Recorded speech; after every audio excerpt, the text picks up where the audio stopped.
Bienvenue sur Top Invest, la chaîne des tops d'investissement. Ici, on parle essentiellement d'entreprises de qualité. Alors, est-ce qu'on a une opportunité d'investissement en date d'aujourd'hui sur la compagnie AstraZeneca? C'est la question à laquelle on va essayer de répondre en se basant sur les états financiers de cette compagnie-ci. Donc, ceci représente uniquement mon point de vue et non un conseil d'investissement. Donc ici, alors avant de commencer, il faut que je mentionne ceci. Toutes les analyses qui vont être faites à partir d'aujourd'hui, je vais les classer dans une watchlist. Donc généralement, comme c'est le secteur de la santé ici aujourd'hui. Donc vous allez voir que dans le secteur de la santé, vous allez aller dans playlist sur la chaîne, vous allez trouver secteur de la santé, vous cliquez dessus et vous allez voir toutes les entreprises qui exercent dans le secteur de la santé qu'on a déjà analysé sur Top Invest. En plus de cela, si vous allez sur la page Top Invest ici, vous cliquez dessus, vous allez à l'onglet à propos, d'accord? Donc à propos, vous allez juste au niveau de lien. Donc au niveau de lien, vous allez sur analyse de Top Invest, vous allez cliquer dessus, vous allez voir toutes les entreprises qu'on a déjà eu à analyser. La liste n'est pas encore à jour, je continue à en ajouter parce qu'on a près de 290 vidéos ici. Donc ça prend un certain temps avant que ça ne soit complètement à jour, mais au fur et à mesure que j'ajoute ici, vous avez le nom de la compagnie, la date de présentation de la vidéo, et si vous cliquez sur ce lien-là, il y a un lien sur la vidéo directement. En même temps, si vous posez la question à savoir, donc la marge de sécurité pour cette entreprise, par exemple, Mackesson, donc l'entreprise est surévaluée en date d'aujourd'hui, c'est-à-dire que est-ce que je devrais l'acheter ou pas? Donc si vous voulez l'acheter, imaginez qu'elle est sous-évaluée et que vous voulez peut-être l'acheter, vous allez cliquer pour aller regarder la vidéo pour voir comment est-ce que j'arrive à ce résultat-là, avant d'aller faire vos propres analyses en relisant les rapports financiers. Donc tous les éléments sont ici, je vais continuer à en ajouter, d'accord? Pour le moment, on a peut-être une cinquantaine d'entreprises que j'ai déjà ajoutées ici, donc on va continuer à en ajouter tantôt. Donc, ça c'est la première chose ici. Deuxièmement, ici, déjà je ne sais pas si c'est la première ou c'est la deuxième chose. J'oublie toujours. Pour moi, tout est une première chose. Donc, ici, on va faire une guesstimation sur AstraZeneca. Donc, guestimer, en fait, c'est de faire une analyse, en fait, en se basant sur des éléments certes factuels, d'accord, mais dont le degré de confiance est inférieur à 50%. Et c'est tout à fait... Le raisonnement que je vous donne là, c'est quelque chose, c'est tout à fait personnel. Hein, c'est pas une affaire de... C'est pas dans le domaine des investissements ou quoi que ce soit. Donc, en fait, c'est comme ça que je sens les choses. Dans le sens où... Quand je vais investir dans AstraZeneca, par exemple, vous allez vous rendre compte que c'est une entreprise qui a beaucoup changé entre ce qu'on a connu dans le passé et ce qu'on a aujourd'hui. Okay? Donc, quand vous allez tirer les rapports financiers de cette entreprise, vous allez voir que les revenus ont tendance à fluctuer. Regardez ceci. Une variation des revenus ici, baisse ici, augmentation. Donc, la baisse ici peut être due au fait qu'on a peut-être vendu certains segments d'activité. C'est peut-être pour ça qu'on a une baisse au niveau des revenus ici. Donc, si vous allez regarder la croissance des revenus sur une dizaine d'années, vous allez vous dire que non, sur les revenus ici, on n'a pas une grosse croissance sur les 10 dernières années. Pourtant, non, c'est ici la croissance. OK. Donc, vous allez voir que sur les 10 dernières années, on n'a pas de croissance, alors que pourtant, on a de la croissance ici. Peut-être que c'est parce que l'entreprise a vendu un segment d'activité. Donc, il faut faire attention. Il faut aller creuser un tout petit peu, surtout dans ce genre de compagnie ici, parce que le but, généralement, d'une compagnie pharmaceutique, c'est de maintenir au moins les revenus et les marges stables dans le temps, ok? Donc, au niveau d'AstraZeneca, je ne saurais vraiment pas vous dire ce qui s'est passé dans la compagnie parce que je ne suis pas investi ici. Je n'ai pas l'intention d'y investir également, mais il semble-t-il que ça puisse intéresser certaines personnes, surtout que c'est une entreprise qui a à peu près un dividende de 4% ici et le dividende intéresse beaucoup de personnes. Donc ici, on va essayer de voir est-ce que le dividende ici est safe, premièrement, et est-ce qu'au prix actuel, on pourrait peut-être avoir une opportunité d'investissement si on veut faire l'acquisition de cette entreprise. Donc, alors, guesstimer, ça veut dire quoi? Alors, nous avons une entreprise ici. Je vais faire ça, la première guesstimation. Nous avons une entreprise ici qui est cotée, voilà, ça c'est c'est AstraZeneca, celui qui est coté, ça c'est le ADR, celui qui est coté aux États-Unis.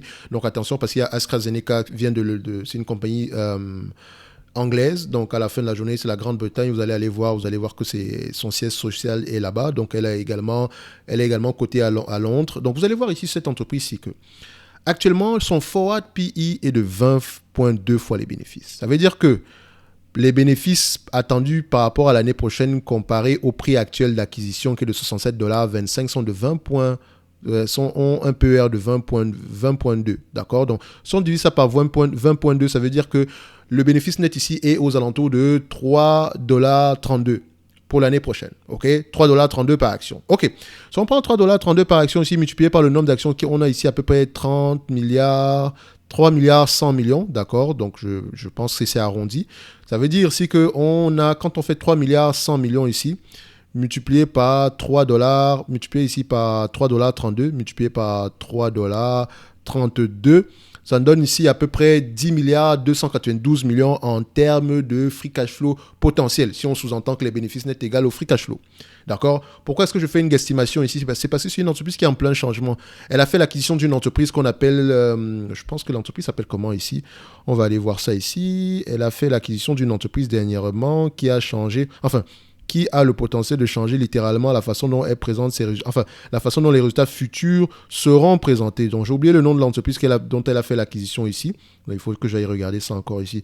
Dans les rapports financiers, je vais monter ici. J'avais le nom de Voilà, l'entreprise s'appelle Alexion. Donc, Alexion, ici, c'est une entreprise dont elle a fait l'acquisition. Il mentionne ici que le revenu d'Alexion va croître, de l'entité Alexion va croître d'au moins une quinzaine de pourcents. Quand on dit high teens, enfin, high teens, c'est dit que c'est supérieur à 10%, mais dans la marge supérieure de 10%. Donc, quand on dit low teens, par exemple, ça veut dire que c'est entre 15 et 10%. High teens, c'est entre 15, voilà, 15, on va se dire 16 et plus. D'accord, si vous voulez. D'accord. Donc, quand on voit ici le core earning per share increase, donc le bénéfice par action va croître d'à peu près dans mid to high teens. Donc, mid teens, donc mid to high 20. Donc, c'est-à-dire que soit aux alentours de 20, soit aux alentours de 25. Par là. D'accord? 25% en termes de croissance. Hein, c'est la croissance, c'est pas la marge.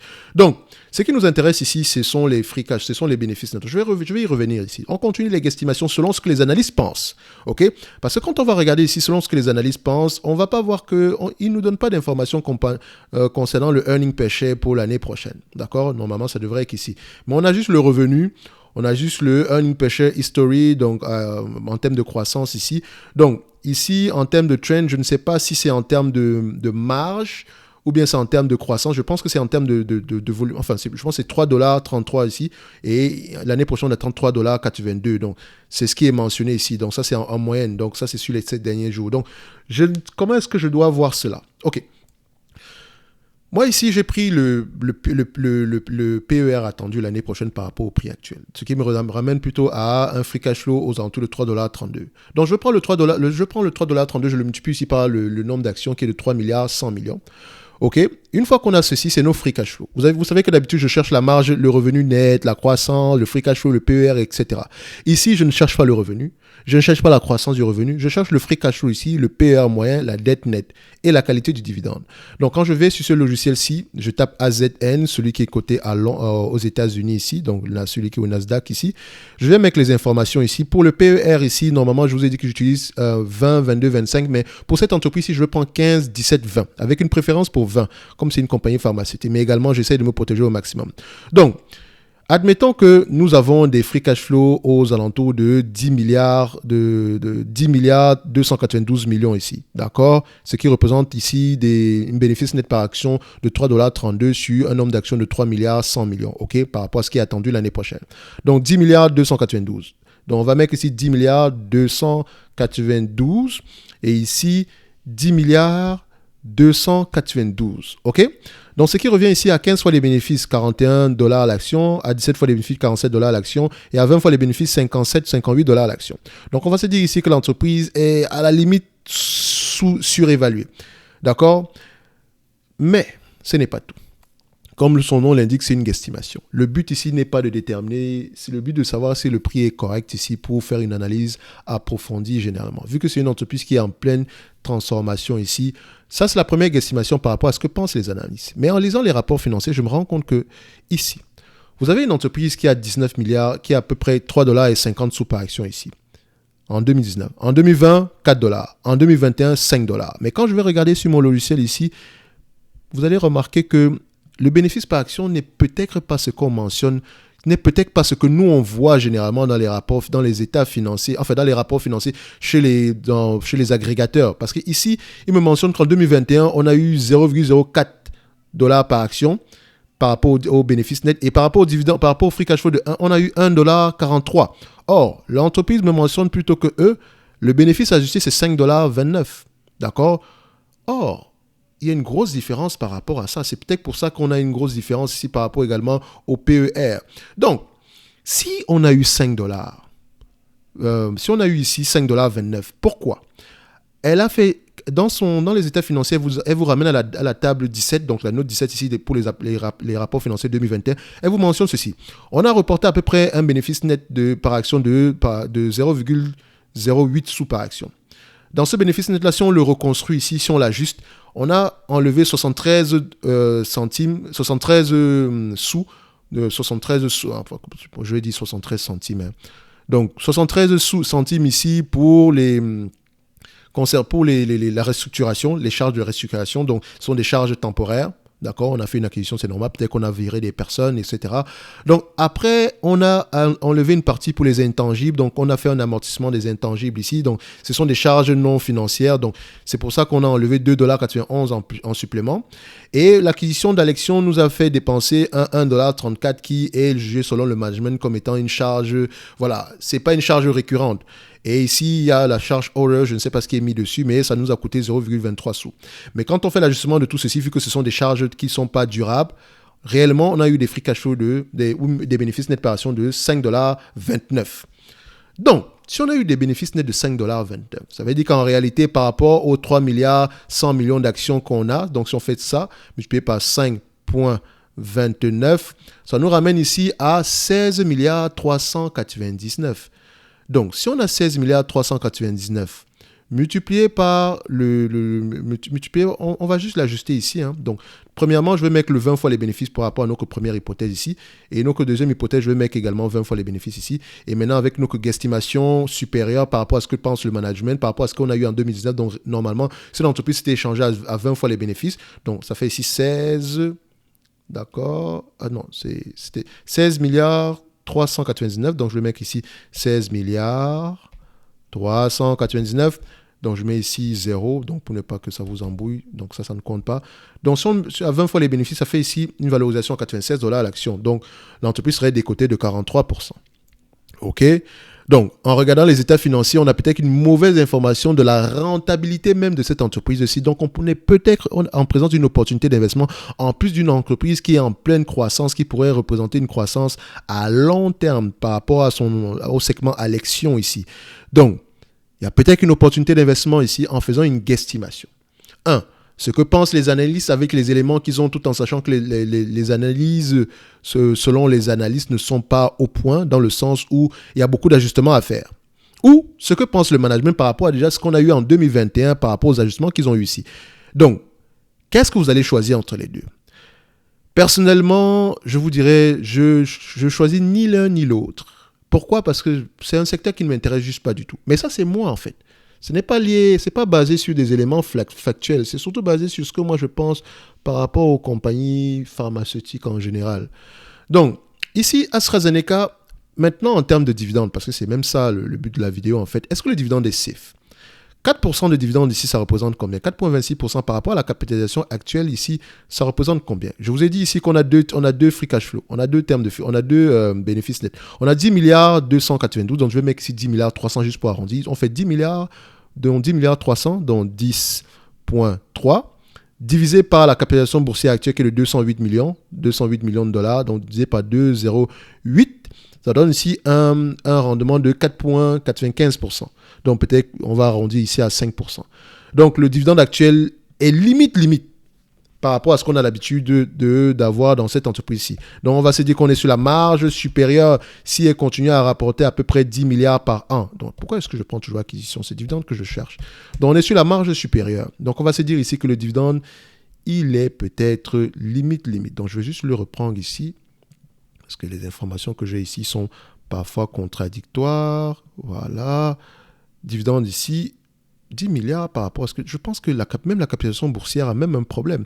Je vais faire un ajustement ici. Je vais aller sur AstraZeneca, je vais aller sur le site ici directement américain. Donc, la capitalisation ici, c'est dit, OK, donc si je prends 10 milliards sur ceci, donc si je prends 10 milliards divisé par 208, ça me donne à peu près ici un rendement de 4,8% ici. Et j'ai vu ici que l'entreprise distribue ici un dividende à peu près de 4%. Est-ce que c'est réel le 4%?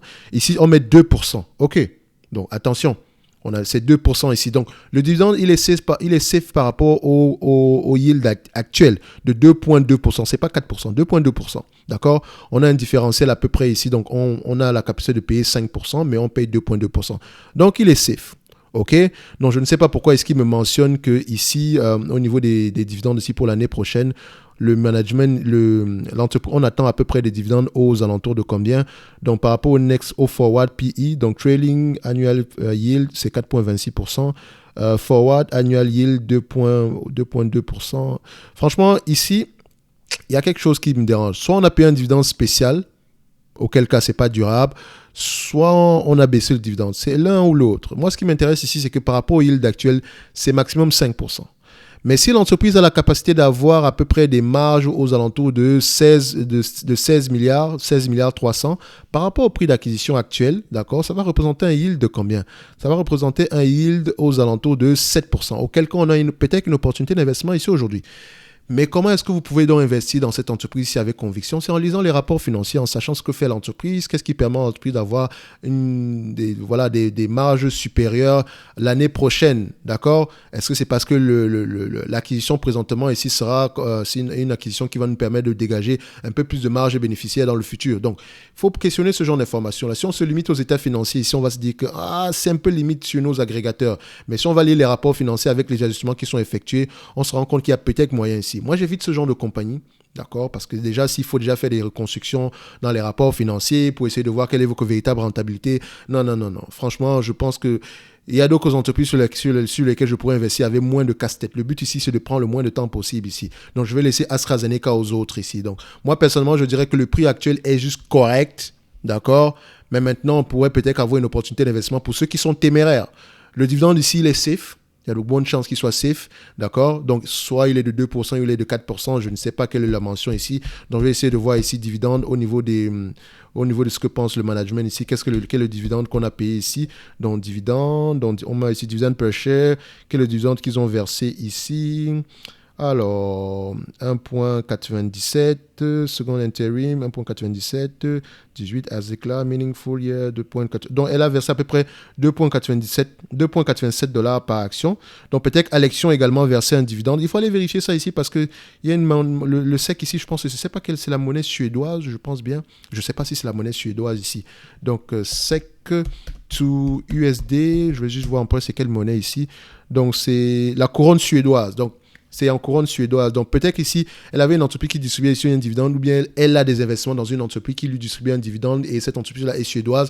Il faut vérifier. Donc, dans les rapports financiers, il y a peut-être des investissements dans d'autres entreprises ici. Donc, ce qui leur permet ici d'avoir des dividendes résultant de d'autres entreprises pharmaceutiques. Donc, il faut aller vérifier ces informations-là. Pour moi, le dossier est trop compliqué pour que je me casse la tête avec des heures pour analyser une compagnie pareille.